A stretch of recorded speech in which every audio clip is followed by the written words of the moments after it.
Halo teman-teman ARC, ketemu lagi sama saya Eka Raka. Kebetulan Mas Yoga sama Mbak Novi lagi berhalangan hadir. Saya kebetulan lagi ada di acara Jam Karet dan ketemu sama orang yang gila, produser film, men.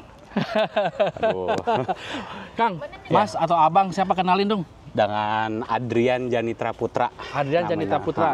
Oke. Iya. Ini lagi kita ketemu di Jam Karet nih, kebetulan nih. Lagi ngapain Kang di sini, Mas? Di Kang, sini mah. Manggilnya Kang apa, Mas nih? Kang boleh lah, boleh. Akang aja lah, biar Akang tadi. Di sini mah sebenarnya bantuin teman-teman aja sih gitu. Jadi Jam Karet ini kan kalau tahun lalu itu kan namanya 23 jam ya festival. Terus untuk tahun ini karena satu dua hal dengar-dengar dari panitia kayaknya lebih cocok namanya Jam Karet karena lebih sesuai lah dengan budaya Indonesia gitu ya. Oh, dan dulu tuh pernah ada namanya 23 jam. 23 jam sekarang jam. Oh, ini tahun lalu. Ini acara ketiga malah. Jadi kalau rutin dong ya? Rutin diusahakan rutin mungkin sama teman-teman ya. Jadi mungkin konsep acaranya mah ya pokoknya sip aja gitu kan. Pokoknya hayu gitu. Ini acara khusus orang Indonesia apa gimana? Kebanyakan orang Indonesia ya, maksudnya dari inisiatifnya dari orang Indonesia. Tapi isinya pengisi acaranya multi lah ya gitu. Multi ya, pokoknya kayaknya bukan kayaknya sih meskipun saya harus bilang kayaknya karena saya bukan panitia, ini cuman bantuin aja. Pokoknya ada wadah buat teman-teman di sini yang berkarya terutama ya, punya wadah untuk menampilkan karya-karyanya. Jadi kan ini benar-benar konsepnya gemuk sekali ya. Jadi sampai sekarang sih saya karena Jam Karet ini karena katakan saya udah ada tempatnya lah, wilayahnya di mana saya berkarya, dan tahun lalu juga saya kebetulan saya musik direktornya Angklung Hamburg. Wow. Jadi ya udah pokoknya anak-anak di sini mah yang sama-sama bergiat di kesenian itu saling kenal, acara bareng gitu. Jadi ya seru-seruan aja sih sebenarnya. Dan ya misalnya kalau di sini lagi butuh kamera, oh ya hayu berangkat ya, kebetulan lagi ada waktu gitu. Keren. Nah, ini Kang Adrian ini ada di Jerman itu, keluar dari tema Jam Karet ini. Kok Kang Adrian ada di Jerman gitu loh, di sini lagi di Hamburg. Ngapain tuh? Nah, studi atau gimana? Ceritanya sebenarnya long story sih sebenarnya, karena saya menginjakan kaki di Jerman itu tahun 2001. Oh, udah lama juga. Udah sangat lama sekali. Nah, saya waktu itu masih kecil, masih anak-anak. Jadi kebetulan orang tua saya kan dari Bandung. Kebetulan mungkin pada masanya di Bandung banyak orang yang bukan banyak orang sih sebenarnya ini harusnya nge-interview narasumber yang lain sih, karena ini ceritanya seru soalnya. Karena saya kebetulan anak salah satu insinyur penerbangan dulu di Bandung. Dan waktu itu kan ya katakan PTDI atau IPTN pada masanya itu ya mau dibilang bangkrut nggak bisa bilang juga, karena itu kan situasi politik ya pada masa itu. Jadi waktu itu sekeluarga ke Jerman. Dan saya besar di Jerman dari SMP, SMA, kuliah sampai sekarang sudah jadi Kang Adrian tuh aslinya berarti udah jadi orang Jerman beneran aja kali ya? Kalau dari kecil? Ya, meskipun paspor masih hijau. Oh ya? Paspor tetap masih hijau karena mungkin bukan target juga, dan banyak pertimbangan lah ya untuk ganti kewarganegaraan itu ya. Karena ya itu balik lagi, kewarganegaraan apa sih itu gitu loh sebenarnya. Dan ya sampai sekarang sih ya sebenarnya itu balik lagi. Saya tuh diseret ke dia gitunya. Diseret terus ya udah jalanin aja gitu. Jalanin aja, dan ya kebetulan masih sangat dekat dengan budaya Indonesia dan ya tetap identitas lah ya bisa dibilang. Tapi kan SMP itu kan saya dulu tuh SMP tuh tempatnya di mana main, tahu jalan, nongkrong sama anak-anak. Berarti kan budayanya tuh berubah dong. SMP Indonesia sama SMP di Jerman, terutama sama sosialisasi sama teman-temannya gitu loh. Apa nggak merasa aneh atau gimana tuh? Sebenarnya lebih merasa aneh enggak ya, karena balik lagi mungkin pada saat itu, pada saya masih SMA, saya belum terlalu banyak berpikir tentang itu. Cuman yang pasti katakan kalau ke Indonesia juga kan paling ya 2 tahun sekali lah gitu kan, kalau lagi ada kalau lagi pada liburan gitu kan ke Indonesia. Tapi sebenarnya buat saya nggak ada yang aneh sih. Kalau saya lihat budayanya pun di Indonesia berubah, di sini juga pun berubah. Betul. Dan sebenarnya kalau saya lihat sih makin apa ya?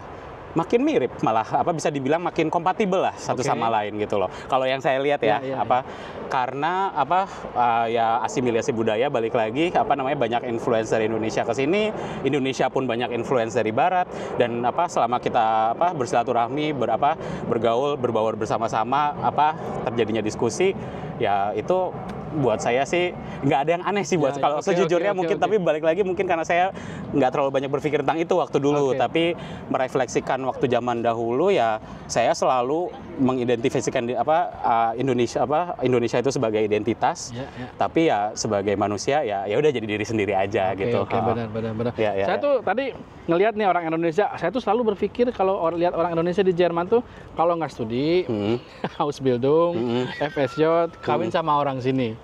Nah ini buat saya terus terang pengalaman baru ketemu sama Mas Kang Adrian yang memang dari kecil dari Jerman di sini gitu loh, dari SMP ya. Umur SMP ya, jadi saya teh kalau guyon ada tehnya juga. Saya teh kalau bercanda gitu ya, kalau guyon gitu saya bilang saya mah kalau di Indonesia lulusan SD. Ya karena bener ijazah di Indonesia saya cuma punya ijazah SD gitu. Gitu. Iya. Nah, sekarang kegiatan Kang Adrian nih dengar-dengar suka bikin video, film, apa tuh? Film. Jadi ya balik lagi itu sebenarnya hobi yang diprofesionalkan. Oh, bukan background dari pelajar bukan. Dari akademi bukan? Bukan, karena saya secara akademis saya waktu itu kuliah informatika murni. Dengan musikologi sebenarnya. Cuman itu lebih ke minornya ya. Karena ya itu balik lagi mungkin karena saya juga dari kuliah akademis yang teknis dan sangat ya ilmu pasti, itu butuh balance gitu kan, kreativitas itu juga butuh, dan itu semenjak saya dari SMA sih sebenarnya, dari SMA terus sampai kuliah selalu ngeband lah. Sebenarnya yang sampai dari dulu, dari benar-benar saya menginjakan kaki dari sini sampai sekarang, itu tuh yang selalu saya pegang itu angklung sih, angklung Hamburg. Terutama itu kan didirikan 2001 sampai sekarang masih ada dan berkembang terus. Ya itu sebenarnya salah satu komunitas atau bisa dibilang salah satu kegiatan yang ya kenapa bisa masih lengket lah itu Bandungnya, Indonesianya. Karena dari perkumpulan sama komunitas itu sendiri. Nah itu meskipun saya sempat lumayan lama, hampir 10 tahun di Berlin, tapi balik lagi angklung Hamburg lagi sama teman-teman lagi.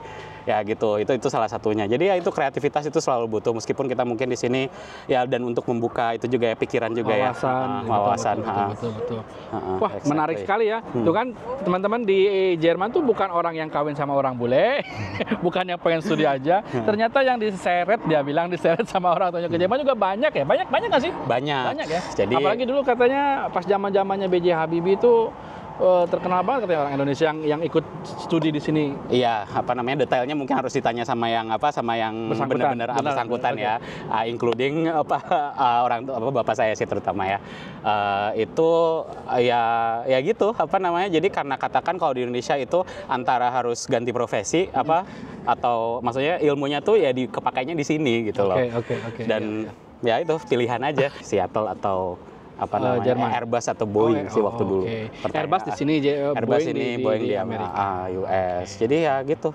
Jadi sekarang tuh dan banyak banget. Ada juga yang ke Brazil dulu, abis itu baru ke sini. Brazil kan ada Embraer.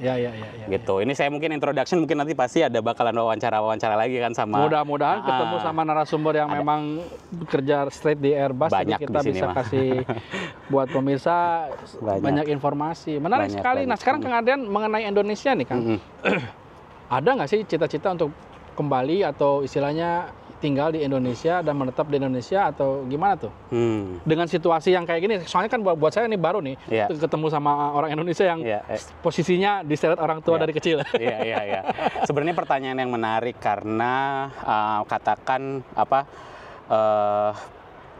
ya saya balik lagi mungkin maaf kalau saya bicaranya rada kemana-mana ya, karena ini sebenarnya pertanyaan yang nggak bisa dijawab dengan ya dan tidak, karena balik lagi harus melihat situasi.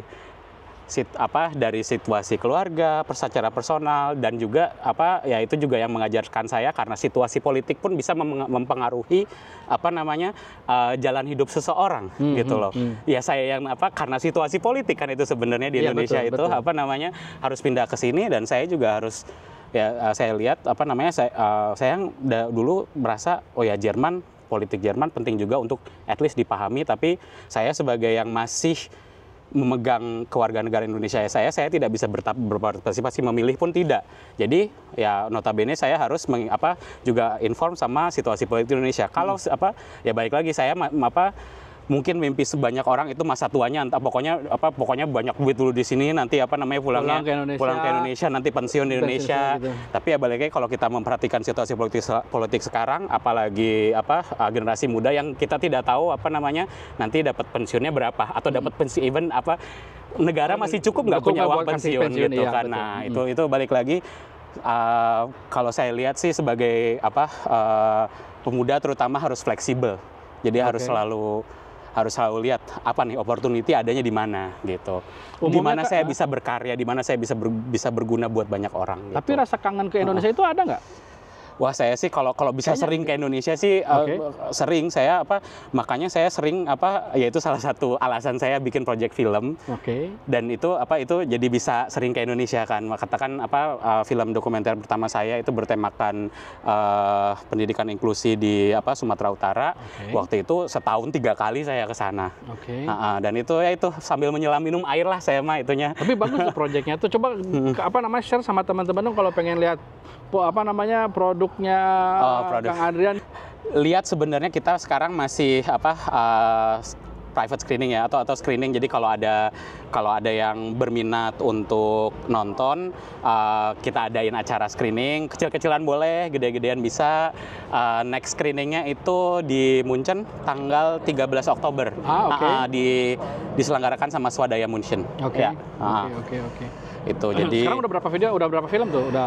Kalau yang muncul kalau yang feature length 1 Mata Hati, yang short ada 1 dilema demokrasi diaspora, itu tentang pemilu. Udah banyak dong. Ya meskipun itu yang kedua itu lebih ke dadakan aja lah Terus yang ketiga sama keempat ini yang ketiga lagi on progress, temanya agak mirip sama Exil. Yang keempat ini sebenarnya lanjutannya dari film pertama Mata Hati 2. Bersambung. Kan sekarang tuh lagi ya bukannya sekarang, udah lama sih. YouTube kan lagi rame tuh. Ikut di YouTube juga nggak? Memperkenalkan juga atau nggak juga jadi YouTuber juga nggak gitu loh? Selain bikin video yang profesional, kan orang bikin kayak vlog atau apa gitu, bikin juga nggak Kang Adrian? Kalau YouTube secara lebih kayak konten tipikal konten kreator sih enggak, karena sejujurnya saya tidak punya waktu buat itu. Karena saya juga sebenarnya masih ada kerja 40 itu kan balik lagi yang semua yang sifatnya karya itu hobi, jadi saya lakukan di luar pekerjaan profesional. Dan karena saya latar belakangnya balik lagi dari bikinnya film, jadi udah jam terbangnya di situ dan biasanya di situ, jadi lebih ke film sih, karena film juga progresnya agak lebih lama kan, jadi kita lebih nyaman lah untuk ngatur waktunya gitu loh. Kalau konten kreator kan harus seminggu sekali keluar, ada target, nggak, kalau nggak kan ntar turun view-nya. Nah itu buat saya kurang nggak ada waktunya aja sih sebenarnya dan itu stylenya balik lagi beda gitu. Kalau film kan kita risetnya lama, dan kebetulan dibantuin sama teman-teman juga gitu, teman-teman dari Asia Afrika Institute atau yang dulu kuliah di situ. Jadi saya dapat input dari anak-anak antropologi, anak-anak sospol. Jadi saya pun yang latar belakangnya teknik bisa banyak mengerti gitu. Menarik. Ya. Nah, teman-teman, ternyata di Jerman itu bukan Ausbildung aja. Banyak banget. Kayak sama kayak di Indonesia. Adrian, boleh dong sharing kalau boleh sosial medianya, mungkin ada teman-teman yang mau nanya di Instagram atau Facebook. Kebetulan saya secara pribadi saya bukan orang sosmed ya? Bukan orang sosmed, sama sekali tidak pakai sosial media.